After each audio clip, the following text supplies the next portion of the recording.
This is Shaun, our young autistic surgeon with Savant syndrome from the small city of Casper, Wyoming.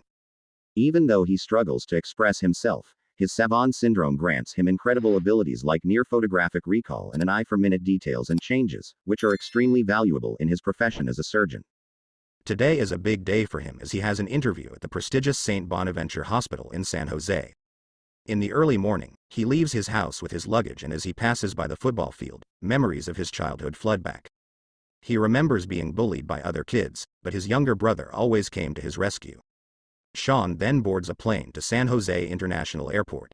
The bustling crowd at the airport makes him feel nervous, and he unconsciously takes out a toy scalpel wrapped in a handkerchief for comfort. Suddenly, a billboard falls and shatters into pieces, causing broken glass to rain down on a boy nearby.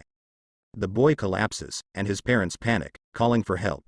A man claiming to be a doctor rushes forward and covers the boy's bleeding wound with a cloth. However, someone from the crowd speaks up, pointing out that the doctor is inadvertently harming the boy by pressing on his trachea instead of his carotid artery. Shaun, hearing this, calmly walks over and adjusts the doctor's hand, allowing the boy to breathe properly again. Then Shaun quickly examines the child's body and discovers a broken glass lodged in the child's chest. However, Shaun remains calm and reassures everyone by saying, "It's just a piece of glass, he'll be fine." The doctor, impressed by Shaun's composure, asks for his identity. Shaun introduces himself as Dr. Shaun Murphy, a surgical resident at San Jose St. Bonaventure Hospital. As Shaun observes the boy's arm, he notices varicose veins, and upon further examination of the chest, he visualizes the complete structure of the human organs in his mind. Shaun deduces that the boy is experiencing chest pressure and suspects pneumothorax, despite the doctor's initial denial. Shaun explains that the boy's chest is not heaving normally, indicating potential injuries to his left lung. Recognizing this as a symptom of pneumothorax, Shaun insists on immediate surgery. He instructs the doctor to prepare for artificial respiration as the boy's breathing is about to fail, promising to return shortly. Shaun rushes to the airport security to borrow a knife, but due to his autism, he struggles to express himself effectively. After being rejected by the security guard, he takes matters into his own hands and grabs the knife, attempting to flee. However, he doesn't get very far before being stopped. Fortunately, the boy's mother arrives just in time to explain the situation. 5 minutes later, the child's breathing becomes increasingly difficult, and the doctor begins administering artificial respiration. Finally, Shaun manages to acquire the necessary tools, a knife, a tube, tape, and 2 bottles of whiskey, and immediately begins performing thoracic surgery on the boy. Shaun starts by placing the knife and tube on the boy's chest, then pours whiskey on him. The whiskey, which is around 43 degrees, sterilizes both the tools and the incision on the chest. Using a knife, Shaun cuts the tube into 2 sections and puts them into a bottle sealed with tape. Shaun already knows that the purpose of the operation is to remove the air around the lungs and allow them to function properly again. He begins the surgery, while the boy's parents can't bear to watch, and the doctor looks at Shaun with confusion. The operation goes smoothly as Shaun inserts the tube into the boy's body and lifts the bottle, causing the whiskey to bubble. The curious doctor finally asks Shaun about the purpose of the bottle. Shaun explains that the tube will release air from the boy's lungs until the wound is healed, and the liquid in the bottle will prevent air from re-entering. The one-way valve Shaun created works, and the boy starts to breathe. The boy's parents are overwhelmed with joy and the crowd applauds. This is the first time Shaun has saved someone, marking the beginning of his legendary journey in medicine and saving lives. The board of St. Bonaventure Hospital is currently in a heated debate about whether or not Shaun, who has autism, should join the hospital. Marcus, the director of surgery, strongly opposes Shaun joining his department. However, the hospital director, Aaron Glassman, acknowledges Shaun's autism but believes that he is capable of taking care of himself due to his Savant syndrome. Aaron points out that Shaun not only possesses excellent medical skills but also has exceptional spatial intelligence. Shaun's unique perspective and analytical abilities make him a valuable asset, especially for surgeons.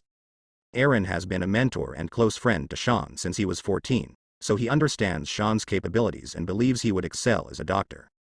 Currently, Shaun is on his way to St. Bonaventure Hospital in an ambulance. During the journey, he notices an abnormality in the boy's electrocardiogram and informs the paramedic. However, the paramedic doesn't take it seriously. Upon arriving at the hospital, the attending cardiothoracic surgeon, Neil, sends Claire to fetch Shaun. Despite Shaun's repeated insistence on performing an echocardiogram for the boy, Claire dismisses it as unnecessary since the boy's heart signs appear normal. She warns Shaun to stay calm or face being kicked out. However, Shaun is really curious about the boy's situation, so he still wants to follow them. Unfortunately, he is thrown out of the hospital by the security guards who see him as a troublemaker.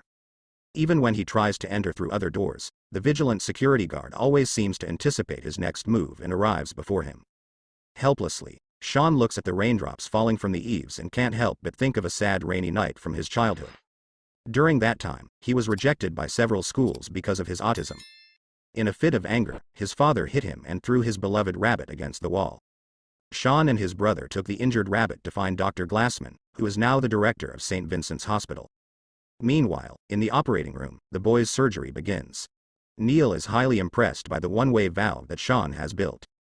Although Claire doesn't take Shaun's suggestions, she still tells Neil that maybe they should give the boy an echocardiogram. Soon, Neil spots an abnormality during the operation and questions Claire about why she suggested an echo for the boy. He then asks an assistant to perform the echo and goes outside to find Shaun. However, Shaun is too nervous to express himself. Under Claire's guidance, he finally manages to say 2 words, pericardial effusion. But just as Neil receives a call saying the boy's echo is normal, he rushes back inside. Claire brings him outside the operating room to watch the results together. After repeating it several times, Shaun points out a microscopic pitting deformity in the right atrium. However, Neil insists that there should be no pericardial effusion. Claire, on the other hand, believes that although it is uncommon, it is still possible, especially since the boy was cut by a lot of broken glass. And his carotid artery was sliced open. If the glass entered his bloodstream, it could potentially travel all the way from the vein to the superior vena cava and potentially puncture it. This would result in blood seeping out from the back of the heart, which would limit diastolic ventricular dilatation and reduce the efficiency of the heart. Neil seemed to agree with her thoughts, and Claire let out a sigh of relief. The hospital director, Aaron Glassman, was still trying to convince the board to hire Shaun, but his efforts didn't seem to be working. Only Jessica, who had worked with Shaun for many years, supported the idea of hiring him. The meeting was interrupted by the secretary, who informed them that a video of Shaun rescuing a little boy at the airport had gone viral online. The boy was currently undergoing surgery in the second operating room. Dr. Glassman and Jessica immediately rushed to the operating room to see Shaun, who was closely observing the operation. The scene in the operating room brought back memories for Shaun of the time he and his brother played on an abandoned school bus. On that bus, Shaun's brother handed him the toy scalpel to boost his confidence. As Shaun had predicted, Neil discovered a piece of broken glass near the boy's superior vena cava. Together, they glanced out the window at Shaun and were astonished by his extraordinary abilities. After the operation, Aaron attempted to persuade Neil to let Shaun join his team, but Neil declined upon learning that Shaun is autistic. Then, Aaron made a promise to the board that Shaun would be dismissed if he failed to prove his abilities within 6 months, and he would also resign from his position as director. The board members were taken aback by his words, but the chairman of the board wanted to hear Shaun's thoughts on why he aspired to become a surgeon. After a lengthy silence, Shaun gathered his courage and began to speak. Shaun shared that as a child, he was frequently bullied at school and despised by his father at home. Only his younger brother would make an effort to protect him, and when their pet rabbit passed away, Shaun wished to become a doctor to save it. His younger brother gave him the toy scalpel as a source of encouragement, saying, "You can do anything, and I'm proud of you, Shaun." Shaun always carries the scalpel with him, but tragically, one day while playing in a warehouse, his younger brother accidentally fell and lost his life. At this moment, Shaun's eyes are filled with tears. He shares with sadness that both his rabbit and his brother passed away right before his eyes. He feels helpless that he couldn't save them. They missed the opportunity to grow up and experience adulthood, to have their own children and love them. Shaun hopes to assist others in achieving this.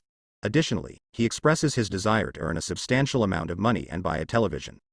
This statement brings relief and smiles to everyone. The chairman extends her hand and warmly welcomes Shaun as a member of the hospital. Soon, Shaun's first surgery commences. He wears the surgical gown and enters the operating room. However, Neil mocks him, stating that although he is intelligent, he doesn't belong there. Neil asserts that as long as Shaun is part of his team, he will always be holding the suction. Shaun responds bluntly, acknowledging that Neil is superior to the doctors he encountered in medical school, but he finds him excessively arrogant. Shaun wonders if arrogance is what makes Neil a good surgeon.